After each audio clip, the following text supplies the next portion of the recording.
다 함께 사도신경으로 우리의 신앙을 고백하겠습니다. 나는 전능하신 아버지 하나님 천지의 창조주를 믿습니다. 나는 그의 유일하신 아들 우리 주 예수 그리스도를 믿습니다. 그는 성령으로 잉태되어 동정녀 마리아에게서 나시고 본디오 빌라도에게 고난을 받아 십자가에 못 박혀 죽으시고 장사된 지 사흘 만에 죽은 자 가운데서 다시 살아나셨으며 하늘에 오르시어 전능하신 아버지 하나님 우편에 앉아 계시다가 거기로부터 살아있는 자와 죽은 자를 심판하러 오십니다. 나는 성령을 믿으며 거룩한 공교회와 성도의 교제와 죄를 용서받는 것과 몸의 부활과 영생을 믿습니다. 아멘. 찬송가 320장 함께 찬양하겠습니다. 찬송가 320장입니다. 나의 죄를 정케 하사 주의 일꾼 삼으신 구세주의 넓은 사랑 항상 찬송합니다. 나를 일꾼 삼으신 주 크신 능력 주시고 언제든지 주 뜻대로 사용하여 주소서. 내게 부어주시려고 은혜 예비하신 주의 은혜 채워주사 능력 있게 하소서. 나를 일꾼 삼으신 주 크신 능력 주시고 언제든지 주 뜻대로 사용하여 주소서. 죄의 짐을 풀어주신 주의 능력 크도다. 나를 피로 사신 예수 내 맘속에 오소서. 나를 일꾼 삼으신 주 크신 능력 주시고 언제든지 주 뜻대로 사용하여 주소서. 주여 내게 성령으로 충만하게 채우사 생명수가 강물처럼 흐르게 하옵소서. 나를 일꾼 삼으신 주 크신 능력 주시고 언제든지 주 뜻대로 사용하여 주소서. 아멘. 오늘 하나님께서 우리에게 주시는 말씀은 누가복음 6장 12절에서 19절까지의 말씀입니다. 누가복음 6장 12절에서 19절까지의 말씀 우리 함께 읽겠습니다. 이때에 예수께서 기도하시러 산으로 가사 밤이 새도록 하나님께 기도하시고 밝음에 그 제자들을 부르사 그 중에서 12를 택하여 사도라 칭하셨으니 곧 베드로라고도 이름을 주신 시몬과 그 동생 안드레와 야고보와 요한과 빌립과 바돌로메와 마테와 도마와 알페오의 아들 야고보와 셀롯이라는 시몬과 야고보의 아들 유다와 예수를 파는 자 될 가룟 유다라. 예수께서 그들과 함께 내려오사 평지에 서시니 그 제자의 많은 무리와 예수의 말씀도 듣고 병 고침을 받으려고 유대 사방과 예루살렘과 두로와 시돈의 해안으로부터 온 많은 백성도 있더라. 더러운 귀신에게 고난 받는 자들도 고침을 받은지라. 온 무리가 예수를 만지려고 힘쓰니 이는 능력이 예수께로부터 나와서 모든 사람을 낫게 함이러라. 아멘. 예수님께서 말씀을 전하시면서 많은 사람들이 예수님을 따랐던 것을 오늘 본문도 말씀해 주고 있습니다. 그런데 그 많은 사람들 중에 예수님께서 12명의 제자를 세우시게 되는데 오늘 본문에 보면 그 사람들의 이름을 기록하고 있습니다. 12절부터 16절 말씀에 보면 이때 예수께서 기도하시러 산으로 가사 밤이 새도록 하나님께 기도하시고 밝음에 그 제자들을 부르사 그 중에서 12를 택하여 사도라 칭하셨으니 곧 베드로라고도 이름을 주신 시몬과 그 동생 안드레와 야고보와 요한과 빌립과 바돌로메와 마테와 도마와 알페오의 아들 야고보와 셀롯이라는 시몬과 야고보의 아들 유다와 예수를 파는 자 될 가룟 유다라라고 말씀을 하고 있습니다. 예수님께서 제자들을 뽑으실 때 어떤 기준으로 뽑았는지 그 기준에 대해서는 정확하게 말씀하고 있지 않지만 분명한 것 한 가지는 예수님께서 제자들을 뽑기 전에 밤새도록 기도하셨다는 겁니다.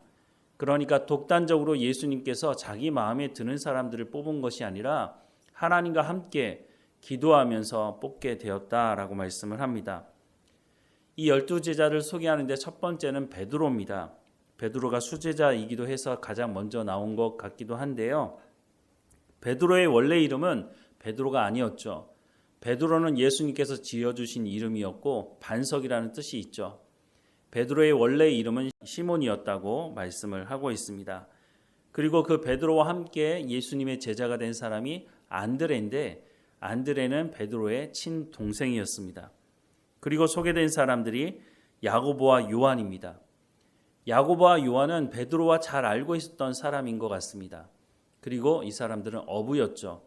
그런데 성경에 보면 이 야고보와 요한을 소개하면서 성격이 상당히 급한 사람으로 소개되어 있기도 합니다. 그 다음에 소개된 사람은 빌립인데요. 빌립은 베드로와 같이 벳세다 사람으로 소개되어 있습니다.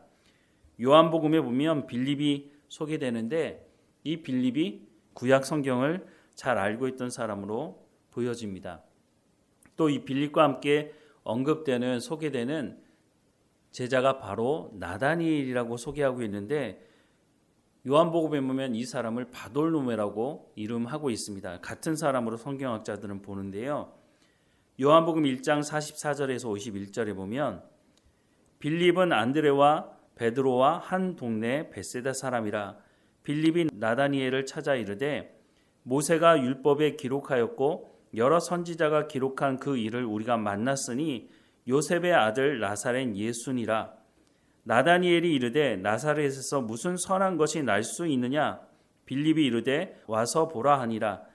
예수께서 나다니엘이 자기에게 오는 것을 보시고 그를 가리켜 이르시되 보라 이는 참으로 이스라엘 사람이라 그 속에 간사한 것이 없도다. 나다니엘이 이르되 어떻게 나를 아시나이까?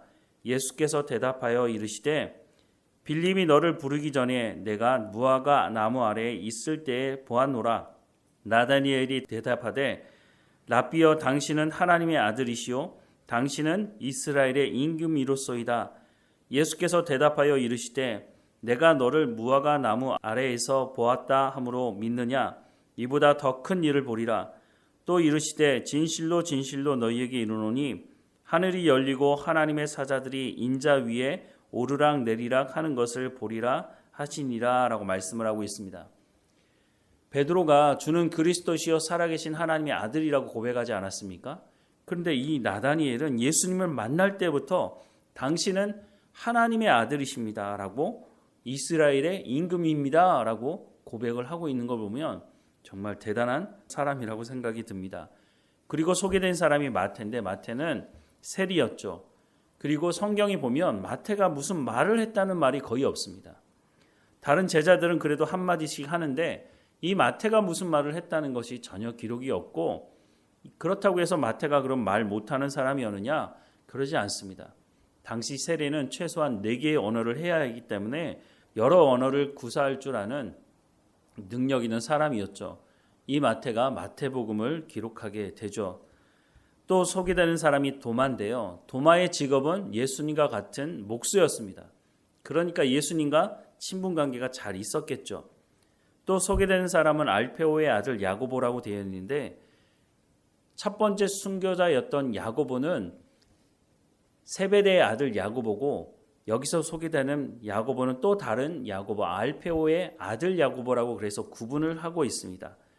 그런데 이 알페오의 아들 야고보가 어떤 사람인지 잘 소개가 되어 있지 않은데 혹시 마태의 아버지가 알페오였는데 같은 형제가 아닐까 추측을 하기도 하는데 근거는 부족합니다. 그리고 소개된 사람이 시몬인데 시몬을 소개하면서 그 앞에 셀롯이라고 하는 말을 붙이고 있습니다. 이게 무슨 말이냐면 당시 로마로부터 독립을 꿈꾸었던 열심당원을 셀롯이라고 했습니다.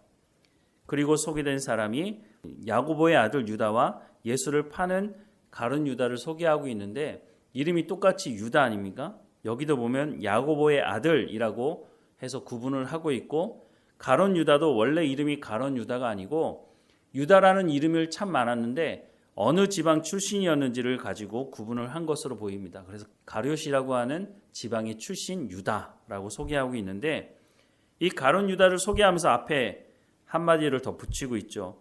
예수를 파는 자 될 가룟 유다라고 소개를 하고 있습니다. 예수님의 제자들을 보면 직업도 다양하고 참 다양한 성격을 가지고 있는 사람들로 소개가 되고 있습니다. 그런데 과연 이 사람들을 통해서 세계 복음화가 이루어질 것이냐?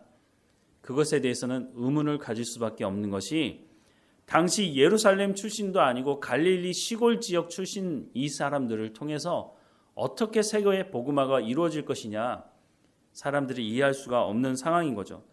오늘로 얘기하자면 서울대학교 나오고 하버드 대학 나오고 그렇게 유명한 대학 나온 사람들이어야 똑똑하고 그러니까 이 사람들을 통해서 세계를 쥐락펴락할 수 있지 않을까라고 생각하지만 저 시골 하늘 아래 첫 동네 이런 동네 출신들이 어떻게 세계를 변화시킬 수 있느냐 사람들이 말하겠죠.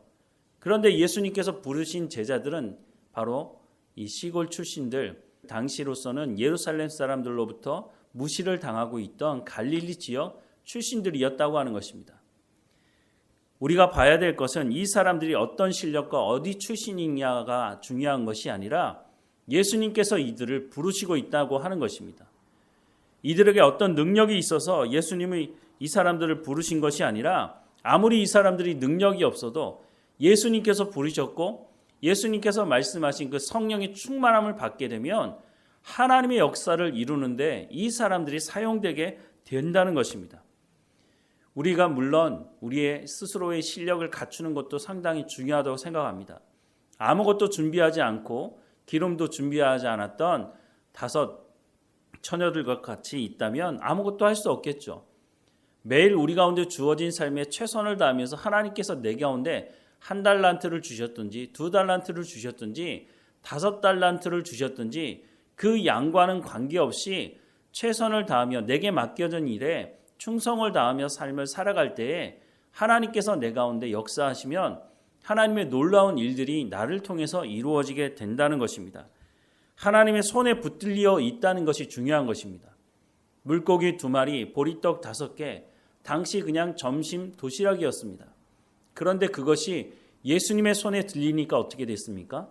장정만 5,000명이 먹었습니다. 어린이와 여자들을 제외한 5,000명이면 그 여자들과 어린이를 포함하면 엄청난 숫자가 먹고도 남음이 있었다고 성경은 말씀해주고 있습니다. 내가 실력이 없다고 나같이 이렇게 부족한 사람이 뭘 하겠느냐고 물론 우리의 스스로를 보면 그렇게 생각할 수도 있겠죠. 하지만 주님이 부르실 때 예 주님, 주님께서 부르시니 주님께서 맡겨주신 것이라면 내가 충성을 다하겠습니다. 내 가운데 1달란트밖에 없지만 이 1달란트를 하나님께 맡기고 내가 최선을 다하며 삶을 살아가겠습니다. 라고 하면 주님 앞에 칭찬 듣는 사람이 되는 것입니다. 하나님께서 능력이 있으시니까 우리가 능력이 없다고 우리가 아무것도 하지 못한다고 말할 필요가 없는 것입니다. 중요한 것은 하나님이 우리를 부르셨을 때 예수님께서 우리를 부르셨을 때 예 주님 제가 부족하지만 주님 따라가겠습니다. 라고 했을 때에 하나님의 역사가 우리를 통해서 이루어지는 것입니다. 갈릴리 시골 출신 이 사람들이 예수님의 손에 붙들리니까 어떻게 됐습니까? 이 사람들을 통해서 전 세계 복음화가 시작됩니다. 하나님의 놀라운 능력이 이 사람들을 통해서 흘러갑니다. 아무리 많은 능력이 있어도 교만하면 하나님께서 부르실 때 그 부르심에 거부하면 하나님의 역사를 경험할 수 없는 것입니다. 내가 얼마나 가지고 있는 것이냐가 중요한 것이 아니라 우리가 하나님의 말씀을 듣고 순종하고 있느냐, 순종하고 있지 않느냐가 훨씬 더 중요한 문제라고 하는 것입니다. 아무리 많은 것을 가졌다 할지라도 그것을 땅에 묻어두거나 교만히 행한다면 주님 앞에 섰을 때 책망을 듣게 될 것입니다. 우리는 주님의 부르심에 따라 순종하며 칭찬 듣는 사람이 될 수 있도록 하나님 말씀에 순종하는, 그리고 오늘 우리 가운데 맡겨진 모든 일에 충성을 다하는 하나님의 사람으로 살아가기를 주님의 이름으로 축원합니다. 기도하겠습니다. 사랑하는 하나님, 물고기 2마리와 떡 5개가 뭐 대단하겠습니까? 하지만 예수님의 손에 들려 있을 때에 5,000명이 먹고도 남음이 있었던 놀라운 일들이 벌어졌던 것처럼 하나님, 우리 가운데도 이 말씀대로 순종하는 삶을 살아갈 수 있도록 은혜를 허락해 주옵소서. 나 같은 사람이 하며 열등 가운데 빠지지 않도록 하나님 주신 것에 대한 감사를 잃어버리지 않고 많든지 적든지 그것을 주님 앞에 내려놓고 충성하며 우리 가운데 맡겨진 모든 삶을 살아갈 수 있도록 은혜를 허락해 주옵소서. 갈릴리 시골 출신이었던 이 제자들이 온 세계에 복음을 전하는 첫 발을 떼며 놀라운 하나님의 역사를 일으켜 세웠던 사람들이었던 것을 보게 됩니다. 오늘 우리 가운데도 성령의 충만함을 허락해 주시고 하나님의 역사 가운데 함께 참여하며 하나님의 놀라운 역사를 경험하는 우리의 삶이 될 수 있도록 인도해 주옵소서. 그래서 오늘 우리 가운데 맡겨진 모든 일에도 충성을 다하게 하시고 우리 주변에 있는 사람들, 우리의 가족들을 돌아보며 기도하며 그들과 교제하고 하나님의 사랑을 흘려보내는 통로가 될 수 있도록 우리의 삶을 주관하시고 인도해 주옵소서. 게으른 삶을 살아가지 않도록 우리 가운데 맡겨진 모든 일에 충성을 다할 수 있도록 우리 가운데 지혜와 명철을 허락해 주시고 건강함도 허락해 주시고 맡은 모든 일을 통해서 하나님의 영광이 드러날 수 있도록 우리의 삶을 주관하시고 인도해 주옵소서. 오늘도 살며 하나님께 감사하는 삶이 되게 하시고 우리의 삶에 근심과 걱정이 있다면 아무것도 염려하지 말고 주께 맡기며 기도하라고 말씀하시니 하나님께 맡기고 우리의 삶을 살아가야 될 그 삶을 살아갈 수 있도록 인도해 주옵소서. 오늘도 우리와 함께 하실 하나님께 감사하고 예수님의 이름으로 기도합니다. 아멘. 하늘에 계신 우리 아버지, 아버지의 이름을 거룩하게 하시며 아버지의 나라가 오게 하시며 아버지의 뜻이 하늘에서와 같이 땅에서도 이루어지게 하소서. 오늘 우리에게 일용할 양식을 주시고 우리가 우리에게 잘못한 사람을 용서하여 준 것 같이 우리 죄를 용서하여 주시고 우리를 시험에 빠지지 않게 하시고 악에서 구하소서. 나라와 권능과 영광이 영원히 아버지의 것입니다. 아멘.